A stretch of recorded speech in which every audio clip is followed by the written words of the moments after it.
August 6, 1945, Hiroshima, Japan. At precisely 8:15 a.m., the Enola Gay released Little Boy over the city center.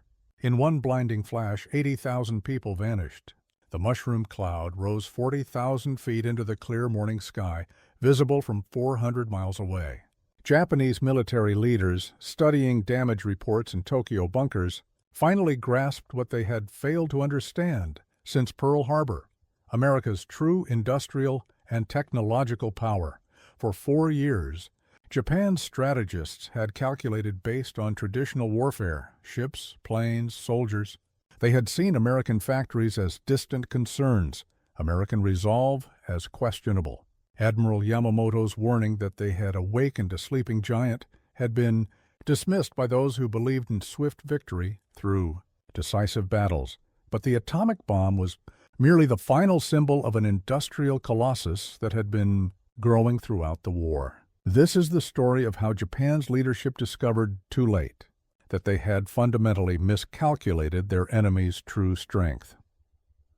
The morning of December 7, 1941, found Admiral Isoroku Yamamoto aboard the flagship Nagato in Hiroshima Bay, reviewing final intelligence reports.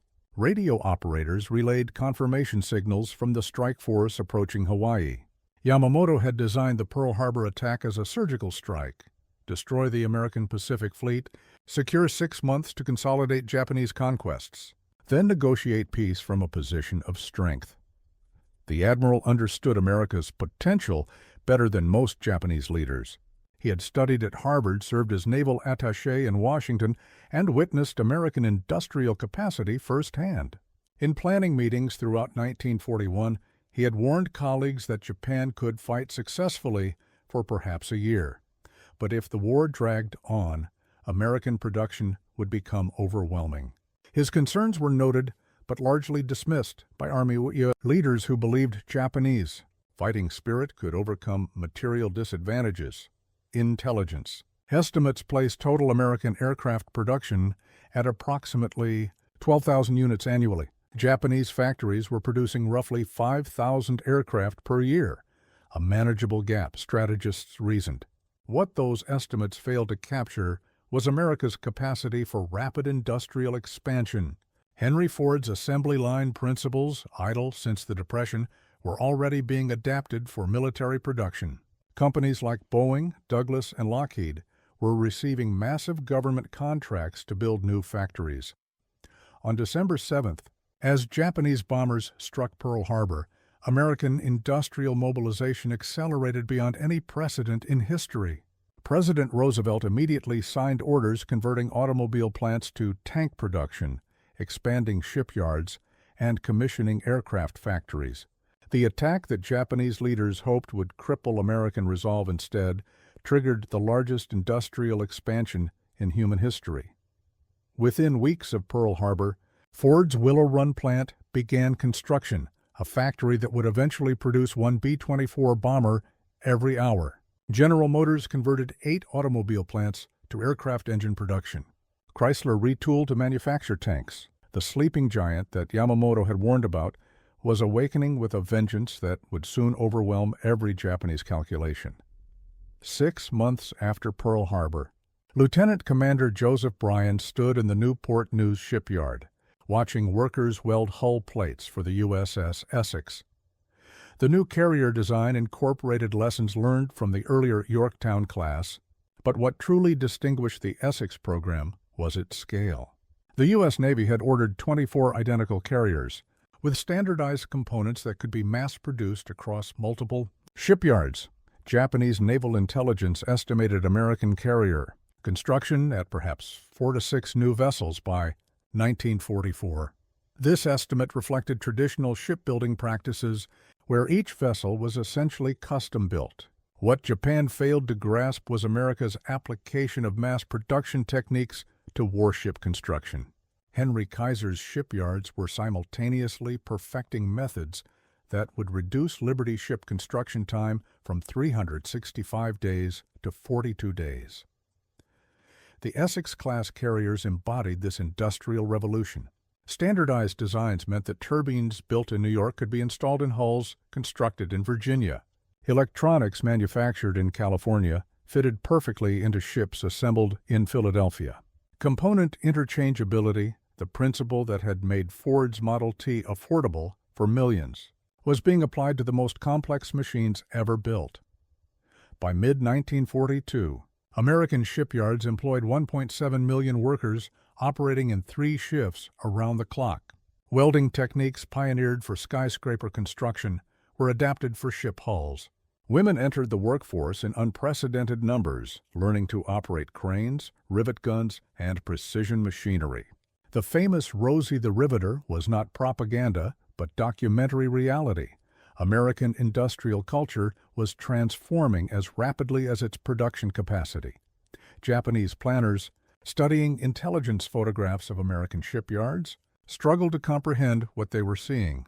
Aerial reconnaissance showed dozens of carrier hulls under simultaneous construction. Surely this was an illusion, or perhaps mock-ups designed to deceive Japanese observers. The concept that America could build aircraft carriers faster than Japan could construct destroyers seemed to violate fundamental laws of industrial logic. What Japanese analysts failed to understand was that American industry operated on principles entirely foreign to their experience: unlimited raw materials, standardized production, and a workforce motivated by democratic ideals rather than imperial decree. The North American Aviation Factory in Inglewood, California, hummed with activity 24 hours daily by late 1942. Chief Engineer Edgar Schmood walked the assembly line where P-51 Mustangs took shape with mechanical precision. Each aircraft required 15,000 individual components, assembled by workers who had been farmers, shopkeepers, and housewives just months earlier. The Mustang represented more than advanced aerodynamics. It embodied America's capacity to rapidly innovate and mass-produce sophisticated technology. Japan's premier fighter, the Mitsubishi A6M0, had dominated early Pacific battles through superior maneuverability and range. Japanese pilots, many with years of combat experience, had achieved remarkable kill ratios against American aircraft. But the Zero's advantages were tactical and temporary. American engineers studied captured examples, identifying weaknesses, and designing counters. The P-51 Mustang, originally designed for Britain, was perfected for Pacific operations with a powerful Packard-built Rolls-Royce engine. More significantly, America was producing Mustangs at rates that dwarfed Japanese manufacturing. North American aviation delivered 15,586 P-51s during the war, while Mitsubishi produced approximately 10,939 Zeros throughout its entire production run. A single American factory was outproducing Japan's primary fighter manufacturer, but raw numbers only told part of the story. American pilots received extensive training in well-equipped flight schools across the United States. Japanese pilot training programs, constrained by fuel shortages and limited aircraft availability, were steadily declining in quality. By 1943, average American pilot training included 240 flight hours before combat deployment. Japanese pilots were entering combat with as little as 40 hours of flight time.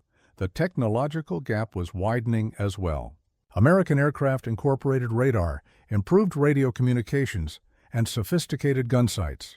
Japanese aircraft, while elegantly designed, lacked many advanced systems due to material shortages and manufacturing limitations. Aluminum shortages forced Japanese designers to use inferior substitutes, reducing aircraft performance and durability. Colonel Saburo Sakai, Japan's leading ace pilot, later wrote about the moment he realized Japan was losing the air war. It was not during dramatic dogfights, but when he observed the endless stream of replacement American aircraft. For every plane Japan shot down, 5 more appeared to take its place. In the Kaiser shipyards of Richmond, California, a quiet revolution was reshaping global logistics. Henry Kaiser, who had never built a ship before 1940, was applying assembly line principles to maritime construction with results that defied traditional shipbuilding logic. On November 12, 1942, workers completed the Liberty ship Robert E. Peary in just 4 days, 15 hours, and 29 minutes from keel laying to launch. Japanese naval strategists had calculated that their submarine campaign could sink Allied shipping faster than replacement vessels could be built. Traditional shipbuilding supported this assumption. Experienced shipyards typically required 18 months to complete a cargo vessel. But American innovation was transforming shipbuilding from a craft industry into mass production. Standardized designs, prefabricated sections, and modular assembly methods were reducing construction time by factors of 10 or more. The numbers were staggering. In 1941, American shipyards delivered 1.1 million tons of merchant shipping. By 1942, production reached 8.1 million tons. In 1943, American yards launched 19.3 million tons of new shipping, more than the entire Japanese merchant marine at the war's beginning. But tonnage figures only hinted at the broader transformation occurring in American industry. Welding techniques, initially considered inferior to traditional riveting, proved faster and created stronger joints. Electric welding required less skilled labor, enabling shipyards to employ workers with minimal experience. Women comprised nearly 10% of shipyard workers by 1943, operating cranes and performing precision welding that had previously been considered men's work exclusively. Kaiser's innovations extended beyond construction techniques. His shipyards included medical facilities, child care centers, and housing projects for workers. This comprehensive approach to industrial organization was foreign to Japanese industry, which relied heavily on traditional hierarchical structures and family-based employment systems. Most remarkably, American shipbuilding quality improved even as speed increased. Early Liberty ships suffered structural failures, but engineering modifications quickly resolved these problems. By 1943, American-built vessels were more reliable than many pre-war designs. Japanese shipbuilding, constrained by material shortages and increasingly inexperienced workers, was producing vessels of declining quality at ever slower rates. The contrast was becoming mathematically overwhelming. American shipyards were not merely replacing losses, they were creating surplus capacity that would enable global logistics operations on an unprecedented scale. The Boeing plant in Renton, Washington, stretched across 1.7 million square feet, its assembly line producing the most advanced bomber in the world. The B-29 Superfortress represented a technological leap that Japanese engineers had not anticipated. With pressurized cabins, remote-controlled gun turrets, and the ability to carry 10 tons of bombs over 3,000 miles, the Superfortress could strike targets anywhere in the Japanese Empire from bases beyond the reach of Japanese fighters. General Curtis LeMay, studying reconnaissance photographs in his Guam headquarters, was planning bombing campaigns that would systematically destroy Japan's industrial capacity. Unlike earlier strategic bombing efforts, which relied on high-altitude precision attacks, LeMay was developing low-altitude incendiary raids designed to exploit the fundamental vulnerability of Japanese cities, their construction primarily from wood and paper. Japan's air defense system, designed to counter high-altitude bombers, was inadequate against B-29s flying at 5,000 feet. Japanese fighters lacked the performance to effectively intercept superfortresses at any altitude, while anti-aircraft guns were too few and poorly positioned to create effective defensive barriers. The technological gap that had been manageable in 1941 had become insurmountable by 1944. On March 9, 1945, 334 B-29s struck Tokyo with incendiary bombs, creating firestorms that killed approximately 100,000 people in a single night. The raid demonstrated not only American technological capability, but also the industrial capacity to sustain such massive operations. Each B-29 required 55,000 pounds of fuel for the round trip from the Marianas to Japan. Supplying a single raid consumed more fuel than the Japanese military allocated to its air force for an entire month. Boeing ultimately produced 3,070 B-29s, while Japanese industry managed to complete only about 5,000 aircraft. Of all types during 1944, single American aircraft model was being produced in quantities, approaching Japan's total aviation output. But numbers alone did not capture the full extent of American superiority. Each B-29 incorporated technological innovations that represented years of research and development. Pressurized cabins required sophisticated sealing systems. Remote gun turrets demanded advanced optical and mechanical systems. Long-range navigation needed precision instruments and radio equipment. These technologies were being mass-produced in American factories while Japanese industry struggled to manufacture basic components. The superfortress symbolized America's unique combination of technological innovation and industrial capabilities that Japan could neither match nor effectively counter. In the basement of the Pentagon, analysts compiled production statistics that told a story of industrial dominance almost beyond comprehension. During 1944, American factories delivered 96 A318 military aircraft. In the same period, Japanese industry produced approximately 28,180 aircraft. The United States was outproducing Japan by more than 3 to 1, but raw numbers only hinted at the true disparity. American production was accelerating, while Japanese output was declining.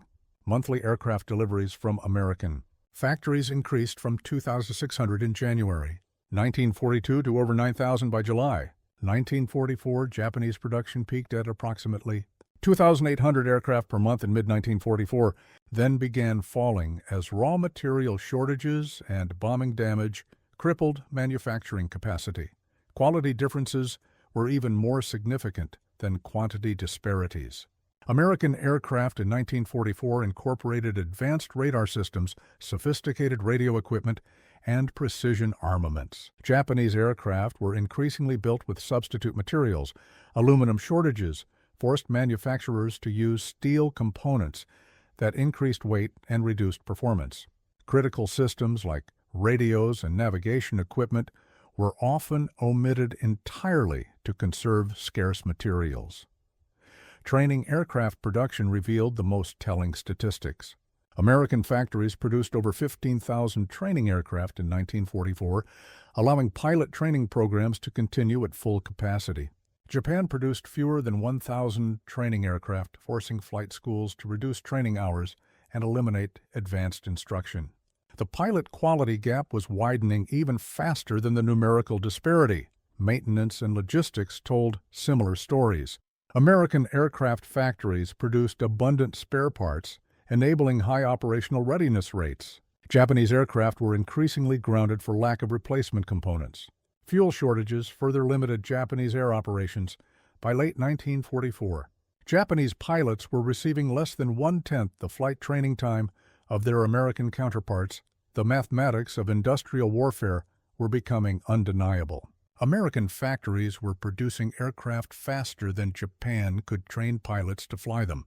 Even if Japan could somehow match American aircraft production, they lacked the infrastructure to fuel, maintain, and operate such numbers. The technological and industrial foundation required for modern warfare had shifted decisively to America. Most remarkably, American aircraft production was achieving these levels while simultaneously producing tanks, ships, electronics, and countless other military systems. Japan's entire industrial capacity was being exceeded by individual American manufacturing sectors. The sleeping giant that Admiral Yamamoto had warned about was revealing capabilities that exceeded even his worst fears. Flight training facilities across Japan were transforming into centers of organized desperation. By late 44, Lieutenant Yukio Seki, recently assigned to the first organized kamikaze unit, studied flight manuals that reduced pilot training to basic aircraft control and dive techniques. Complex navigation, aerial combat, and advanced flying skills were eliminated from curricula that now focused solely on delivering aircraft to enemy ships with maximum impact. The kamikaze program represented Japan's acknowledgement that conventional tactics could no longer achieve meaningful results against overwhelming American superiority. Japanese pilots were no longer expected to return from missions or engage in prolonged aerial combat. Instead, aircraft were converted into guided missiles. With pilots serving as final guidance systems for suicide attacks, American intelligence officers analyzing captured documents initially dismissed kamikaze tactics as propaganda or desperate bluffs. The concept that a modern military would systematically sacrifice trained pilots seemed to contradict fundamental principles of warfare. But on October 25, 1944, kamikaze aircraft struck the escort carrier St. Lo, proving that Japan had indeed adopted suicide tactics as official strategy. The mathematics of kamikaze warfare revealed Japan's desperate situation. Traditional air attacks required experienced pilots, advanced aircraft, and sophisticated coordination to achieve significant results. Kamikaze attacks eliminated these requirements. Minimal training, obsolete aircraft, and simple tactics could inflict substantial damage. But the strategy was inherently unsustainable, consuming Japan's remaining pilots and aircraft without realistic hope of strategic success. American countermeasures developed rapidly. Enhanced radar systems provided earlier warning of approaching aircraft. Fighter combat air patrols intercepted many kamikaze attacks before they reached targets. Anti-aircraft defenses were reinforced and tactics refined to concentrate firepower against diving aircraft. By early 1945, kamikaze attack success rates were declining, even as Japanese desperation increased. More fundamentally, kamikaze tactics could not address Japan's core strategic problem, the overwhelming disparity in industrial production. Even successful kamikaze attacks inflicted temporary damage that American shipyards could quickly repair or replace. Japanese pilots dying in suicide attacks could not be replaced at all. The tactical exchange rate was catastrophically unfavorable for Japan. The kamikaze program consumed approximately 3,800 Japanese pilots while sinking 47 Allied ships and damaging 368 others. American shipyards were simultaneously producing new vessels at rates that made kamikaze damage statistically insignificant. Japan was trading irreplaceable human resources for temporarily damaged but rapidly replaceable American equipment. In secure planning rooms across the Pacific, American military staffs were developing Operation Downfall, the proposed invasion of Japan's home islands. The logistics requirements alone revealed the extraordinary scale of American military-industrial capabilities. Operation Olympic, the invasion of Kyushu, would require 815,548 troops supported by 2,903 ships and craft. Operation Coronet, targeting the Tokyo area, would involve 171,646 troops with additional naval support. These numbers represented more than ambitious planning. They demonstrated America's capacity to sustain multiple, simultaneous operations of unprecedented scale.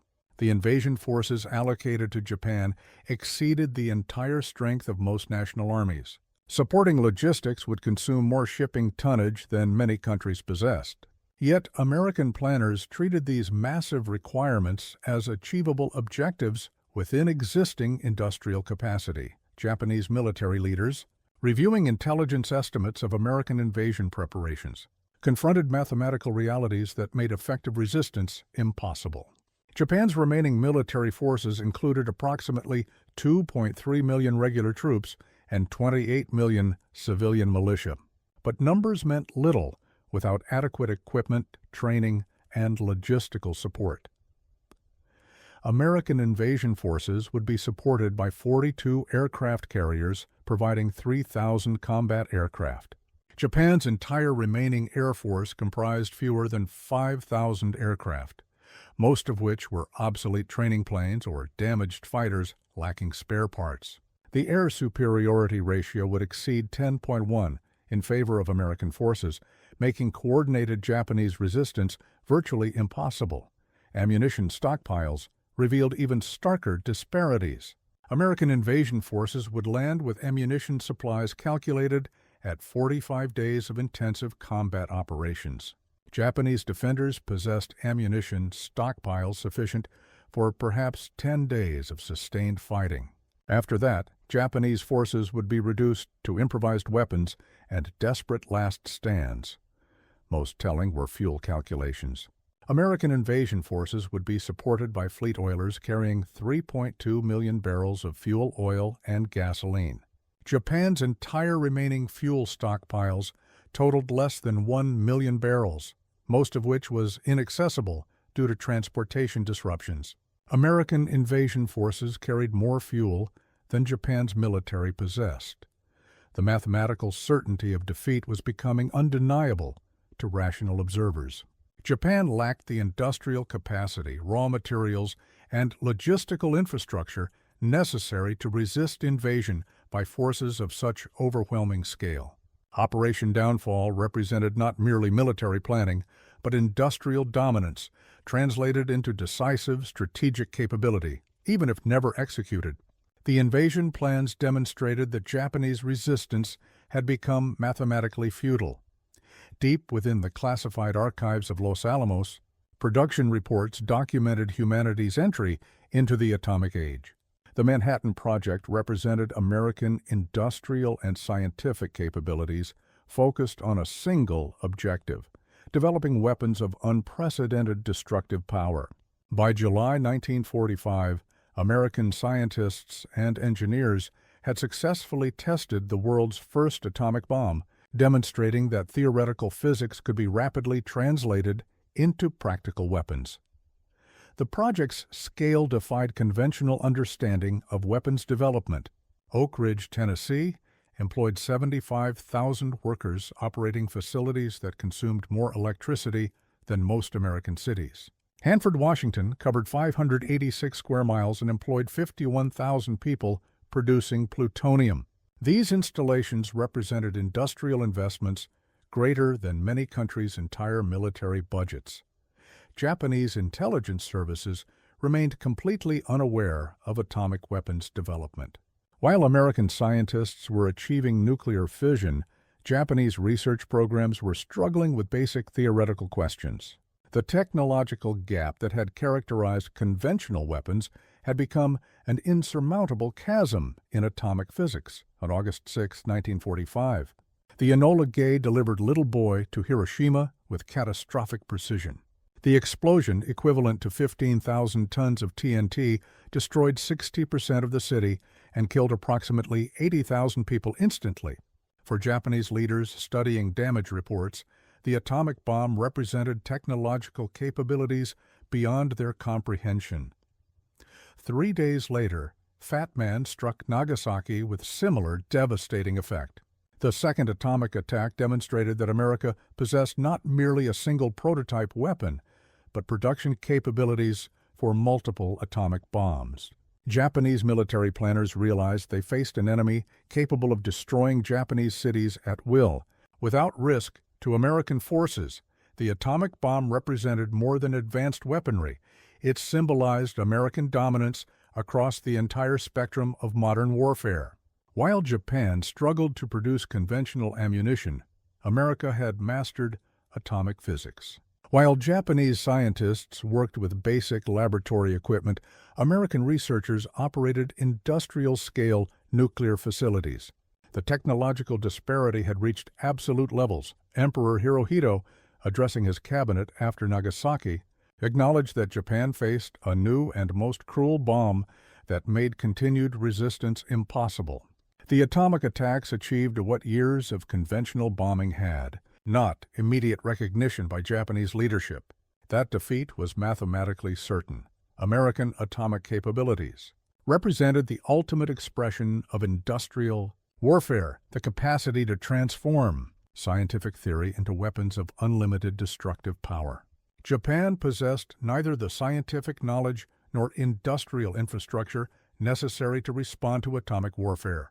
The sleeping giant had awakened with capabilities that exceeded even imagination.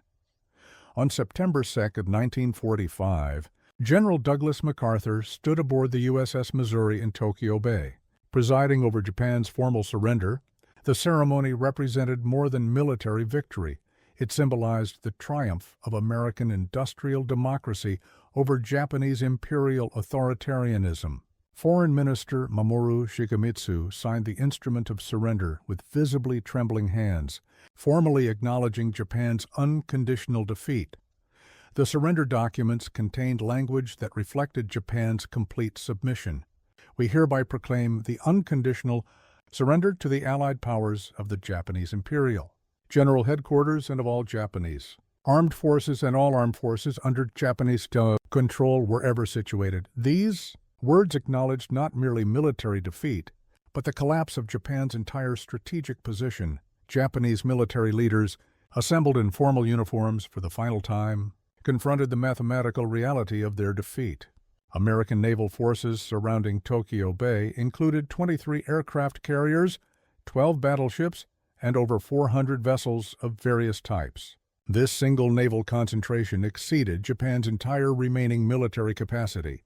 The visual demonstration of American power made further resistance obviously futile. Statistical summaries compiled for the surrender ceremony revealed the complete extent of American industrial dominance. During the war's final year, American factories had produced more military equipment than Japan's entire wartime output. American shipyards launched more tonnage in 1944 alone than Japan had possessed at the war's beginning. The numbers documented industrial superiority that had made Japanese defeat inevitable. Emperor Hirohito's surrender broadcast to the Japanese. People cited a new and most cruel bomb as justification for surrender, but military leaders understood that atomic weapons merely punctuated an industrial defeat that had been mathematically certain for years.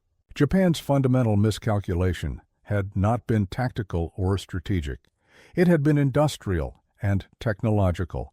American occupation forces, preparing to administer defeated Japan, encountered industrial facilities that told the story of progressive collapse.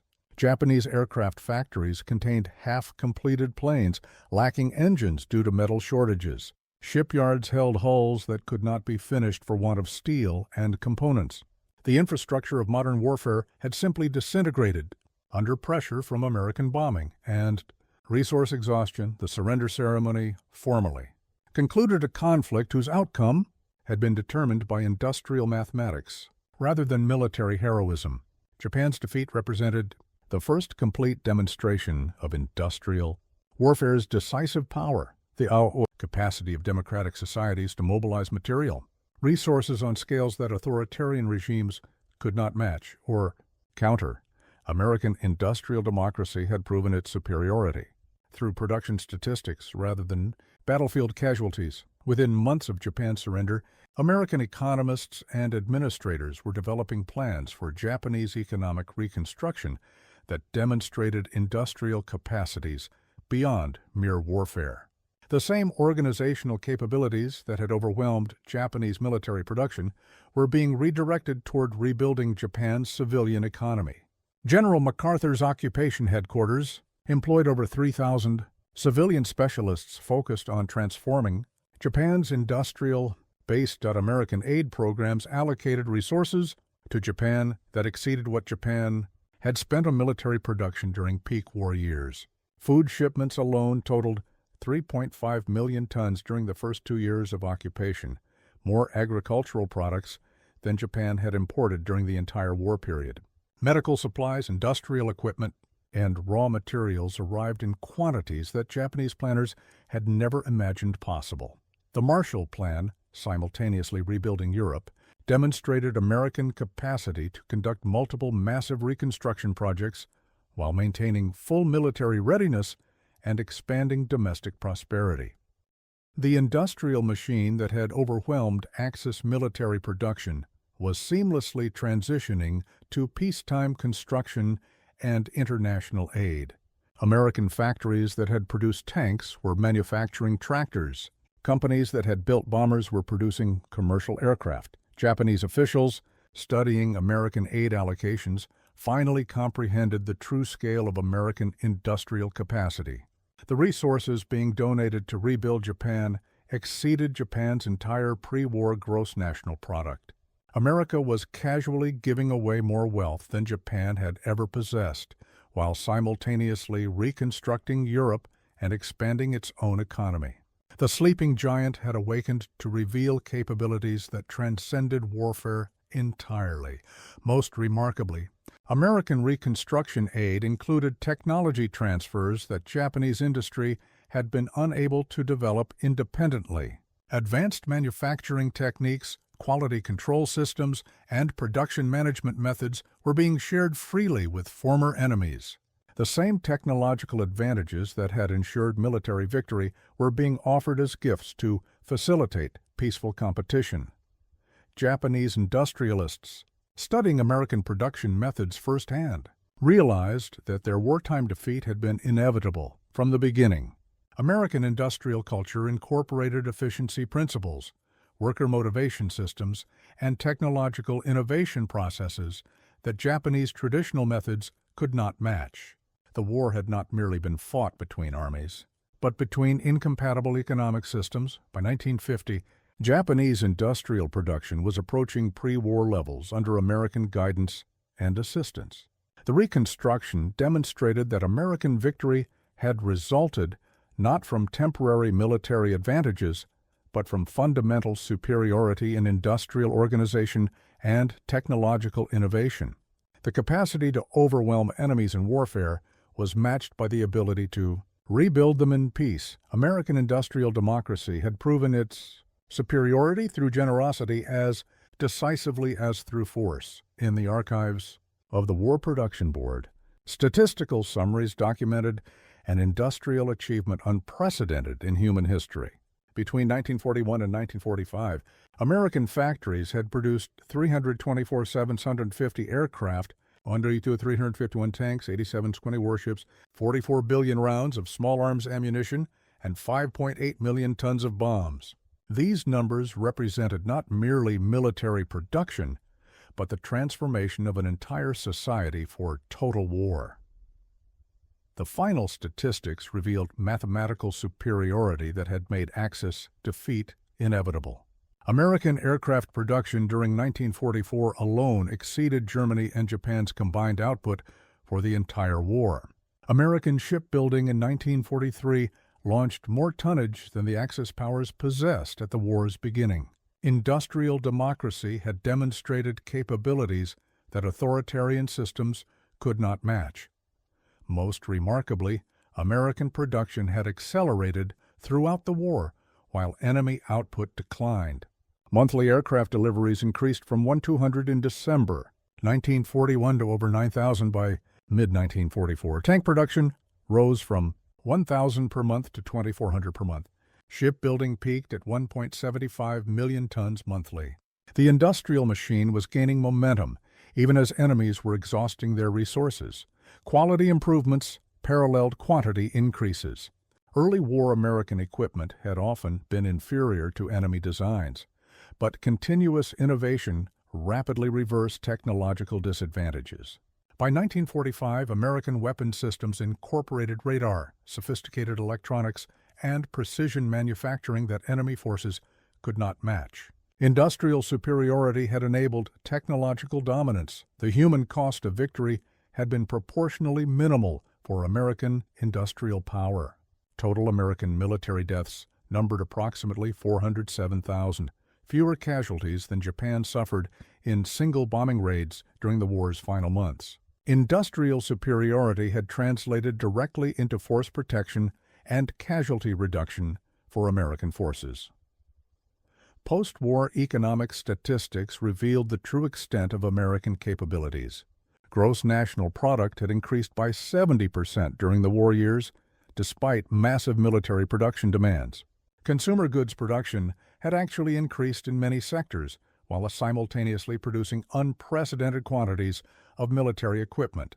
The economy had grown stronger through warfare rather than being exhausted by it. Japanese officials, studying American wartime statistics during occupation, finally understood why their defeat had been mathematically certain. They had challenged not merely a powerful military, but an entire economic system capable of unlimited expansion. The miscalculation had been fundamental. Japan had initiated warfare against an opponent whose industrial potential was literally beyond their comprehension. The numbers told the complete story. American industrial democracy had proven superior through every measurable metric of modern warfare. Today, visitors to Pearl Harbor can observe the USS Arizona Memorial, where 177 sailors remain entombed beneath the harbor's waters. Oil still seeps slowly from the battleship's fuel tanks, creating rainbow patterns on the surface, a reminder of December 7, 1941, when Japan believed it could achieve victory through strategic surprise. The memorial stands as testament not to revenge, but to the industrial transformation that surprise attack had triggered. The harbor that once symbolized American vulnerability now represents the memory of democratic resilience. Tourists from Japan, often comprising the largest group of international visitors, study exhibits documenting the attack's aftermath with particular attention. Many express amazement at statistical displays showing American production increases following Pearl Harbor, numbers that seem impossible until verified through multiple historical sources. Contemporary Japanese historians, examining wartime records with decades of perspective, acknowledge their nation's fundamental miscalculation. Professor Akira Yamada of Tokyo University writes, Japan's leaders failed to comprehend that democratic societies possess industrial mobilization capabilities that authoritarian systems cannot match. We believed American society was too individualistic for total war mobilization. We were catastrophically wrong. The memorial's exhibits include production statistics that Japanese visitors find particularly sobering. Display cases show that single American factories outproduced Japan's entire aircraft industry. Photographs document shipyards launching vessels faster than Japan could train crews to operate them. The mathematical certainty of defeat is presented respectfully but unambiguously. Modern Japan, rebuilt with American assistance and democratic principles, has become one of America's closest allies. The industrial capacity that overwhelmed Japanese military forces in 1945 was redirected to support Japanese economic reconstruction. Former enemies became partners in demonstrating that democratic values and industrial efficiency create sustainable prosperity better than military conquest.